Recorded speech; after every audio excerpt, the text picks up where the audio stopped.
Hello and welcome to Capitol Hill. Tony Abbott's made his position clear when it comes to poker machine regulations. The opposition leaders predicted the coalition would rescind the government's proposals to cap gambling losses. Joining me today to discuss this and other issues, we have Labor MP Michael Danby in Melbourne and Liberal MP Ken Wyatt in Perth. Good afternoon to you both. Hi Ken, hi Julie. Now, before we get started today, let's hear from Tony Abbott firstly and the man who's pushing these betting limits, Andrew Wilkie. Well, it's either another gaffe or he doesn't understand the problem, or he does understand it and he doesn't want to do anything about it. I can't believe that about him. In my negotiations after the election in August last year, we spoke at length about the need for poker machine reform, and he made it clear to me at that stage that he too agrees we need genuine poker machine reform in this country. Well, the point I made last night was that we haven't seen any legislation. It hasn't gone to the shadow cabinet. It hasn't gone to the party room. But I do know my party room. I know the mood of my party. I know the values and principles of my party. And we support more freedom, not less. And we are instinctively resistant to anything that smacks of the nanny state. That's why my prediction is that when the legislation does come before us, if it comes before us, we will resolve to oppose it in opposition and rescind it in government. That's Tony Abbott there speaking a bit earlier today. So, Ken Wyatt, from what we heard there, Andrew Wilkie says he can't understand Tony Abbott's position here because he's made it clear in the past he supported poker machine reform. So, what's happened? Has he changed his mind? No, look, I think seriously what we're looking at is legislation in this sense is really a sledgehammer to crack a nut. I don't think we've explored the opportunities with clubs around counselling. I used to be a member of two clubs when I lived in Sydney, and I know that what they provide and what they give in the way of support to problem gamblers worked, but I think we could do much more. And legislation doesn't necessarily will achieve that. It'll just be an imposition. That I think there are better and more effective and efficient ways of doing this. So you mentioned counselling there. That's part of Tony Abbott's policy, that he thinks counselling will work. But all the experts seem to say counselling hasn't worked and has got us to this point we're at now. Look, I think counselling, there are levels and tiers of counselling. Look, having a background in a couple of major areas, counselling works if it is developed between the parties involved. And in this case, industry should be given the opportunity of looking at what works and what doesn't work, and then using counselling as a mechanism to go through this very costly process. At this point, I think is inappropriate and inefficient and takes resources away from where it's targeted to, and that is to supporting sporting clubs, certainly supporting the services offered by clubs. And look, we can't be a nanny state all the time.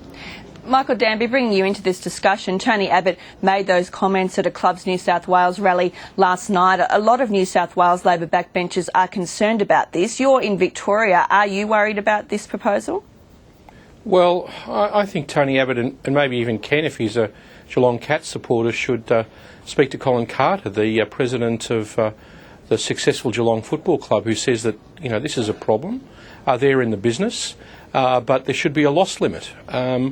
I think it's more complicated than speaking to rallies of the operators of these clubs in New South Wales. There are 100,000 people who are leaving their families in poverty, spending $21,000 average each. And it's like the issue of offshore migration. You can play the politics of this as hard as you like, but the issue still exists. The boats still come. So are you worried Mr. about... Mr Abbott just can't say no to everything. He's got to actually... What's he going to do about all of these 100,000 people who are leaving their families without food? Are you worried, though, in your electorate about a backlash from voters because of this?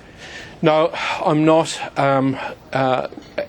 As with the opposition to carbon pollution, as with many of the issues that the federal Labor government has put up, I'm sticking with the government's proposals. After all, Julie, this emerged from the Productivity Commission. It's not simply a political proposal, it's something that emerges from an organisation that was invented to take dispassionate and rational views of these kinds of social and economic problems that Australia faces. Ken Wyatt, we've heard comments from Andrew Wilkie today talking about around 95,000 problem gamblers in this country. Is this all about clubs just trying to protect their profits? I mean, shouldn't we be doing more to help problem gamblers? Look, I'd prefer to see us do more. I heard Michael's comments, and yes, look, we've got families or we've got individuals that do have this problem. But legislation doesn't solve social problems. They're but an can't it help enabler, though? Doesn't it go some of the way? Can't it help here if people have to nominate the amount they're prepared to lose before they start gambling? No, because if we look at the intervention strategy, there's not legislation around it. It hasn't helped, because I think that often we've got to go to the individual and work much more closely with the individual. And the opposition to the legislation is not just about the legislation. It's about looking for the right options, but also not providing a framework that's going to impact on everybody. We've got to give people choices. And I honestly believe that all Australians do make good choices for themselves and their families. 100,000 is a significant number, but not when you balance it against a population of 25 million. And I would rather see us take other steps first before we even go anywhere near considering the legislation by Andrew Wilkie. Now, Tony Abbott has been criticised for saying no to a lot of things, the carbon tax, the NBN, for example. This is another one he's vowed to, predicted to rescind. Do you run the risk here, Ken Wyatt, of being seen as being too negative? No, because I think that when our leader has said no to issues, it has been around certainly well thought out approaches, good alternatives, and the way in which the debate has to occur. The trouble is, in everyday life, people say no, but we never say that they're negative to everything. What they do is they put forward an argument and then argue about that. And Tony, on a couple of issues, has offered the Prime Minister the opportunity of sitting with him and negotiating a position, but that has been declined. So I don't see him as being negative in that sense. Just finally on this topic, Michael Danby, do you think that you will meet the deadline of May next year that Andrew Wilkie has set down for the government to get these changes through? I'm not sure about that. I think probably with Wilkie and Xenophon will go off and talk to Mr Abbott as they've pledged. I mean, they must work on the basis that, a rational argument, the Productivity Commission recommendations have some impact. If we were to apply the principle that, it inconveniences some Australians, is Tony Abbott against seatbelt laws? I mean, what we need to do is to address the fact that there are 100,000 people who are living and their families living in total poverty. What is Tony Abbott going to do about it except say no? But you think you may not reach that deadline, though? You think you may not reach that May deadline that Andrew Wilkie says is not negotiable? Well, I'm sure Jenny Macklin, representing the Prime Minister, is working very hard to achieve that. I don't know of the legislative progress with it. If it's up to us, it'll be achieved. But we have to bring. It's a minority government. We have to bring the other independents with us, and preferably the opposition can do something responsible rather than just saying no. Well, let's move on to another issue now, looking at the Commonwealth Heads of Government meeting. We've seen in the lead-up so far this week that a lot of the focus has been on human rights issues in Sri Lanka and possible violations at the end of the 2009 civil war. Now, the Prime Minister, Julia Gillard, is meeting the Sri Lankan President later today. But firstly, let's hear from the Foreign Minister, Kevin Rudd. We simply say very clearly to our friends in Sri Lanka that it is of fundamental importance that the upcoming Reconciliation Commission report deal with the various questions which have now been raised in the UN report on allegations of human rights abuses within Sri Lanka. The Australian government has been tiptoeing around this issue for too long. Both the Foreign Affairs Minister Kevin Rudd and Prime Minister Julia Gillard have been too soft on this issue. Meanwhile, we've seen Prime Ministers in Canada and Britain move ahead and be much clearer and stronger in expressing their concerns and detailing the action that needs to be taken.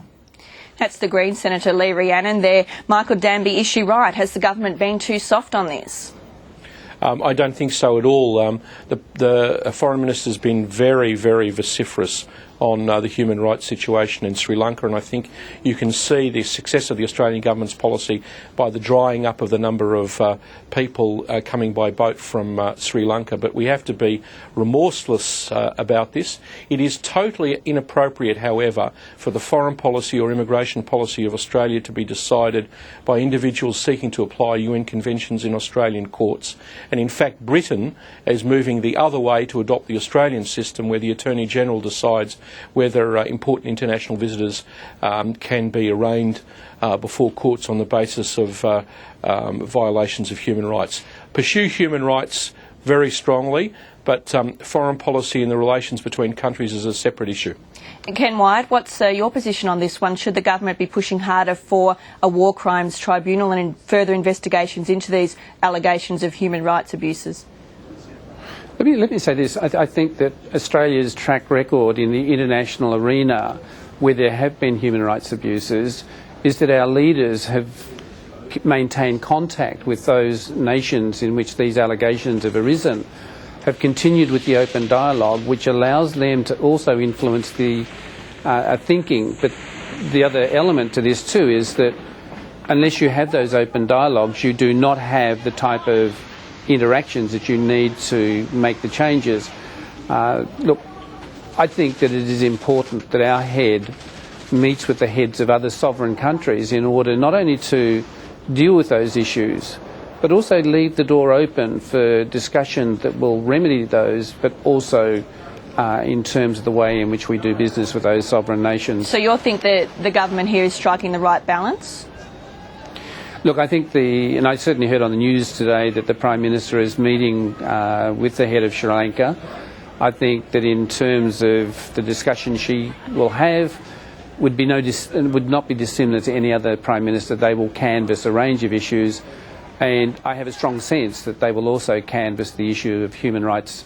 It's a right that we take for granted, but in other sovereign nations it sometimes does not occur.